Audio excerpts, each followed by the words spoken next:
We all know it's a big job to manage the land and water resources on our cattle operations, especially as these commodities become more limited and more valuable. That's where NRCS, the USDA's Natural Resources Conservation Service, can play an important role.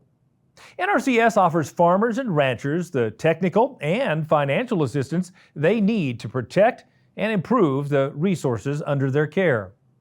Here's a closer look at the work NRCS is doing to help producers in the Great Plains states.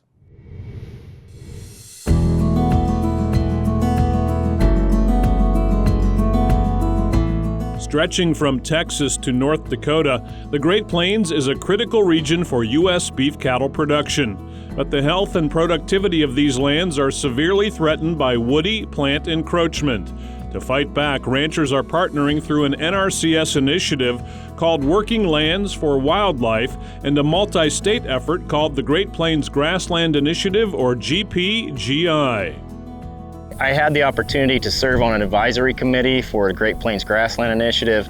I was very humbled that they had asked me to do so. It gave us an opportunity to actually have rancher input. And so having participated in some cost share programs like EQIP in years past, it gave us some insight to maybe tweak those programs and maybe see where they could be improved. We have a producer board that we respond to within Kansas.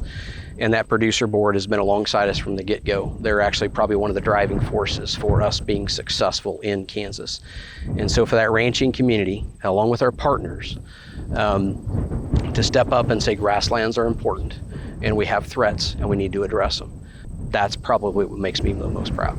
What the Great Plains Grassland Initiative has really allowed us to do is it's really allowed us to have actual wins on the grassland. Ourselves and many of the other producers, we cut more and more trees every year and we feel like we have nothing to show for it. When Direct Tidwell came along and showed us a study and the Great Plains Grasslands Initiative started, it gave us something to really get a hold of where we could actually win and make progress on our grasslands. And that's really important to us, and it keeps that fire going so that we can keep going, make progress. The Great Plains Grassland Initiative is kind of a new way to attack an old problem. And I like the idea of cleaning up your clean ground, seeing success, then going at the trees, the infestations, the heavier infestations. I like it. It gets you a little help on that financially. Invasive trees and woody plants don't respect fence lines or state lines, so all of the Great Plains is seeing significant loss of valuable grazing lands and wildlife habitat. The challenge is bigger than any one landowner can tackle. That's where NRCS and the Great Plains Grasslands Initiative provides the expertise and the cost sharing needed. This whole program stands on kind of three pillars. It's a rancher-driven approach, it's a science-informed approach, and finally then it's an agency-supported. So me as working with an agency is how do we come alongside there and support that effort? Because it's going to take that local effort. With Kansas being over 98% privately owned, it's going to be those local landowners that are going to get it done. Ranchers and landowners are asking for these solutions.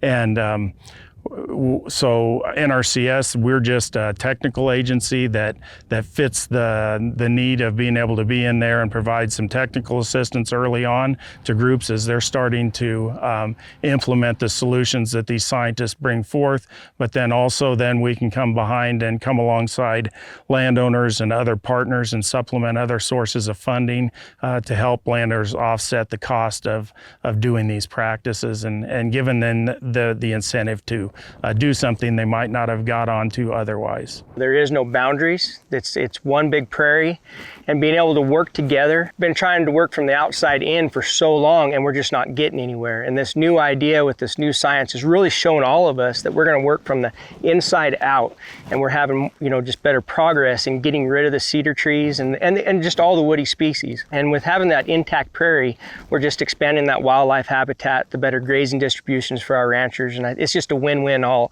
around, for not just for the states, but for the prairie, the wildlife, and the ranchers. Through these initiatives, farmers and ranchers are using a variety of methods to remove woody plants and defend the core of the Great Plains grasslands. The voluntary programs offered to landowners by NRCS are a critical part of the effort. It takes folks like Dusty Taha with Natural Resource Conservation Service and Doug Spencer. That technical support is invaluable to us. So I'm not necessarily a grass expert, but I know one. I can call on him whenever I have a stupid question.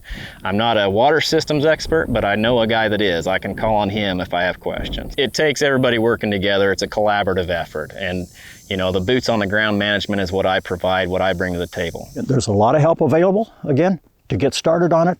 I would go to NRCS right away and say, hey, what do you have available, to see how that comes into play. And then also look at a burn association in your area and say, hey, how do we work these things together? Because there's not one solution to this thing. It's clear that left unchecked, invasive woody plants will take over a grassland and drastically limit cattle grazing and wildlife habitat.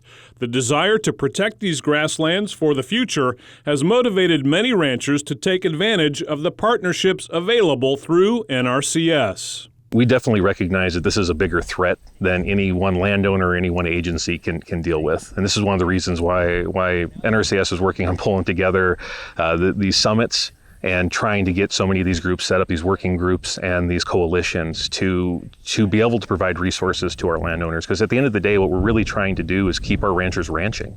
And we recognize that the cedar and these invasive woody species are a direct threat to keeping ranchers ranching. My recommendation is always, for any rancher that's wanting to get involved with any NRCS program, and especially GPGI, is make that local visit to the local county conservation district where our NRCS staff is and our conservation district partners are at. The best step is just to start having that conversation. We always tell everybody, get to your local USDA NRCS office, start working with them, be the boots on the ground, get that free technical service out there to go out and see what's happening on the ground and start that conservation plan, because we all know that's where it starts, and from there, that's where good things happen. We know the peril that it is. We're proactive. We're trying to fight back. It's coming at us. And the program, the GPGI, and the NRCS is helping us to meet that enemy as it's coming at us. Reporting from the Great Plains, I'm Brian Baxter for NCBA's Cattleman to Cattleman.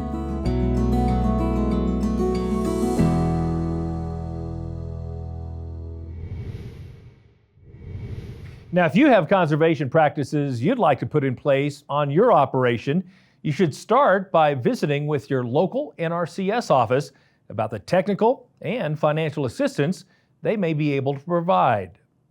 Go to the website nrcs.usda.gov to find an office near you.